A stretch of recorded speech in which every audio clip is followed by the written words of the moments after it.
Richard Leacock most of the time.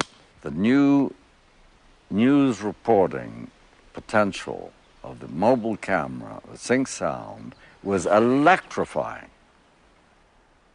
And we had a whole bunch of rules. We were shooting handheld, no tripods, no lights, no questions, never ask anybody to do anything. So along came this guy, Roger Tilton, who I didn't know from Adam, and said he wanted to film young people dancing in a hall in New York.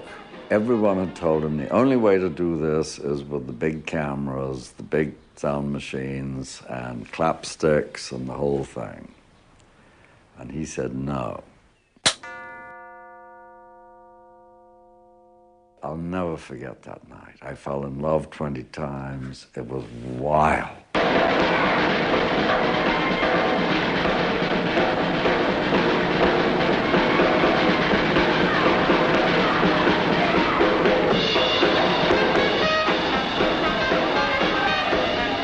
I was standing on tables, jumping around on the floor, all over the place.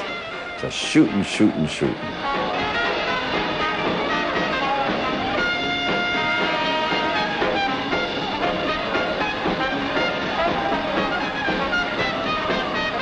And it was freedom. Screw the tripod. Screw the dollies. Screw all the stuff. You can move.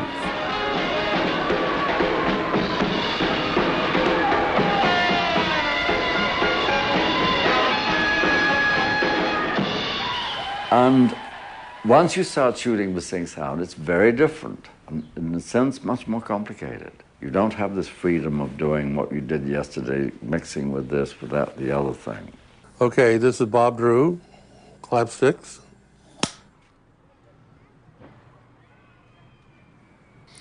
It was my idea that television journalism should be more human and spontaneous and more involving. And I'd made a film for NBC and Time Inc. Magazine X. I'm standing on the bank of the first taconite mine in the North Country.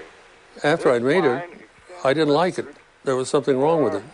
14 miles. It shouldn't have taken a year at Harvard to figure this out, but the reason my program was dull, and the reason all documentaries were dull, basically, mostly, is that they were lectures. That is, they were lectures with picture illustrations or interviews, which is the same thing, that real life never got out of the film, never came through the television set. And that we would have to drop word logic and find a dramatic logic in which things really happened. If we could do that, we'd have a whole new basis for a whole new journalism. Which is kind of hard to define, but I'll try. Yeah, it would be a theater without actors. It would be plays without playwrights. It would be reporting without summary and opinion. It would be the ability to look in on people's lives at crucial times from which you could deduce certain things and see a kind of truth that can only be gotten by personal experience. Bob Drew set up his own production company and hired the best talent he could find. Together, they created a new form of documentary. And the first story I picked was a young senator running for president in Wisconsin. It turned out to be Primary, and Primary turned out to be a film that changed everything in the filmmaking.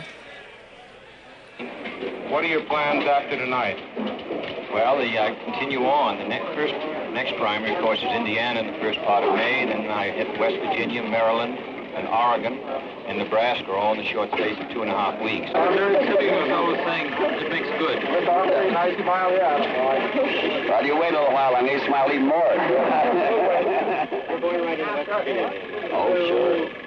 Would you give me Well, my goodness. The Voice of America, I'm always glad to say something for them. Well, this has been a great election, and the people of Wisconsin are to be congratulated on their genuine interest in this election. This is the best voice that America can have when the people participate in their government and their politics. Leacock and I were in a car with Kennedy and our new little camera rig. Kennedy jumped out of the car, ran across the sidewalk and into a building, and sat down before a photographer who carefully arranged his cuffs and so forth to shoot a picture of him. Kind of intertwine the fingers a little. There, that's it, fine there. That's it, just easy there. And now let's we got the whole sequence on film from beginning to end, characters and action and everything in between. And we didn't have to say anything. Not time to smile yet, Wally. We just knew we'd done something historic. I was naive enough to think that there must be a small camera that would easily take sync sound and be quiet and all that. But it took $1 million of Drew's money that he got from Time and Life to develop that kind of equipment that would make it possible to carry a camera on your shoulder. And the camera would be quiet, the sound would be of excellent quality, would be in sync with the picture. You could let the story tell itself. That was the revolution that got us all excited.